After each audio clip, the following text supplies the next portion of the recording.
রাঙা আলুর টক ভীষণ ভালো খেতে। ভাত খাবার পর শেষ পাতে অসাধারণ লাগে এই টকের রেসিপি। আমার দিদুনের রান্না করা এই রেসিপি, তাই আমি আজ আপনাদের সাথে শেয়ার করে নেব। নমস্কার, আমি অনন্যা। পেটুক ঠাকুর চ্যানেলে আপনাদেরকে সুস্বাগতম জানিয়ে শুরু করব আজকের রান্নাবান্না। ভিডিওটি শেষ পর্যন্ত দেখবার অনুরোধ জানাচ্ছি। রাঙা আলুর টক তৈরি করবার জন্য এখানে দুটো মাঝারি সাইজের রাঙা আলু খোসা ছাড়িয়ে এরকমভাবে চাকচাক করে কেটে নিয়েছি। একটু মোটা মোটা করে কাটতে হবে। এখানে অর্ধেক বেগুন নিয়েছি, একটা মাঝারি সাইজের বেগুনটাকেও এরকমভাবে কেটে নিয়েছি। দুটো তেঁতুল আমি 15 থেকে 20 মিনিট আগে জলে ভিজিয়ে রেখেছিলাম। তেঁতুলটাকে আমি চটকে কাঁথ বার করে নেব। 2 টেবিল চামচ পরিমাণ ঘন তেঁতুলের কাঁথ প্রয়োজন হবে এই সবজি দিয়ে টক তৈরি করবার জন্য। সবজিগুলোকে আর তেঁতুলের কাঁথটাকে সরিয়ে রেখে দেব। চলে আসব রান্নাবান্নাতে। একটা কড়াইয়ে দিয়ে দিচ্ছি 1 কাপ পরিমাণ জল। এখানে আমি সাধারণ জল ব্যবহার করছি। জলটা একটু গরম হয়ে গেলে দিয়ে দিচ্ছি কেটে রাখা রাঙা আলু। চাপা দিয়ে রাঙা আলুগুলোকে 50% পর্যন্ত সেদ্ধ করে নেব। তার আগে দিয়ে দিচ্ছি হাফ চা চামচ পরিমাণ হলুদ গুঁড়ো আর হাফ চা চামচ পরিমাণ লবণ।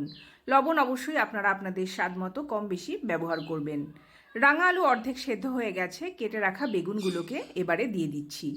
আবারও চাপা দিয়ে রান্না করে নেব আর বেগুন রাঙা আলুটাকে পুরোপুরি সেদ্ধ করে নেব।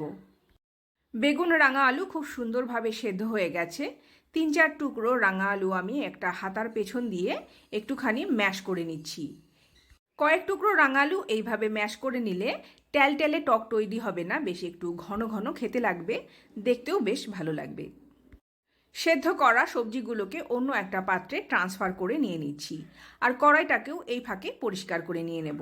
আমার রান্নাবান্না পছন্দ হলে অবশ্যই একটা লাইক দেবেন আর আপনার আমার প্রিয় চ্যানেল পেটুক ঠাকুর সাবস্ক্রাইব করে পাশে রাখা বেল বাটনটি অল করে দিতে ভুলবেন না। তেল গরম হয়ে গেলে দিয়ে দিয়েছি একটা শুকনো লঙ্কা আর হাফ চা চামচ পরিমাণ গোটা সরিষা ফুটতে শুরু করলে এইভাবে হাতা দিয়ে একটুখানি ঘষে দিচ্ছি বা রাব করে দিচ্ছি। তারপর দিয়ে দিচ্ছি তেঁতুল গোলা জলটা। তেঁতুলের পাল্পের মধ্যে আমি আরও কিছুটা জল দিয়ে তারপর কড়াইয়ের মধ্যে দিয়ে দিয়েছিলাম। প্রায় সাথে সাথেই দিয়ে দিচ্ছি সেদ্ধ করে রাখা সবজি আর সবজি যে বাটিতে রেখেছিলাম সেই বাটির ধোয়া জল কিছুটা পরিমাণ দিয়ে দিচ্ছি। টকের কনসিস্টেন্সি আপনি যেরকম রাখতে চাইবেন সেটা বুঝে জলটা ব্যবহার করবেন। এবারে টকবক করে ফুটিয়ে নেব আর মিষ্টির জন্য দিয়ে দিচ্ছি 2 টেবিল চামচ পরিমাণ আখের গুড়। আপনি চাইলে চিনি বা অন্য কোনো গুঁড়ো ব্যবহার করতে পারবেন। মিষ্টির পরিমাণটাও আপনারা আপনাদের ইচ্ছে মতো কম বেশি ব্যবহার করে নিতে পারবেন। যেহেতু আমি টকের রেসিপি রান্না করছি সেই জন্য এখানে একটু টক রান্না হলেই কিন্তু এই টকটা খেতে খুব ভালো লাগবে। আমি একটুখানি টেস্ট করে দেখে নিয়েছি, সমস্ত কিছু একেবারে পারফেক্ট আছে। অবশ্যই একবার এরকমভাবে টক রান্না করে খান, ভীষণ ভালো লাগবে। রাঙালুর টক আমি অন্য একটা পাত্রে নিয়ে নিয়েছি। একটুখানি ঠান্ডা করে নিয়ে তারপর দিয়ে দিচ্ছি এখানে 5 ফোড়ন ভেজে গুঁড়িয়ে রেখে দিয়েছিলাম। পরিমাণটা 1/4 চা চামচ পরিমাণ। খুব ভালো করে গুঁড়ো করে নিয়েছি। ভালো করে মিশিয়ে নেব টকের সাথে। ডেসক্রিপশন বক্সে আমার ফেসবুক পেজ আর ইনস্টাগ্রামের আইডি দেওয়া রইল, আপনি চাইলে ওখান থেকে আমাকে ফলো করে নিতে পারবেন।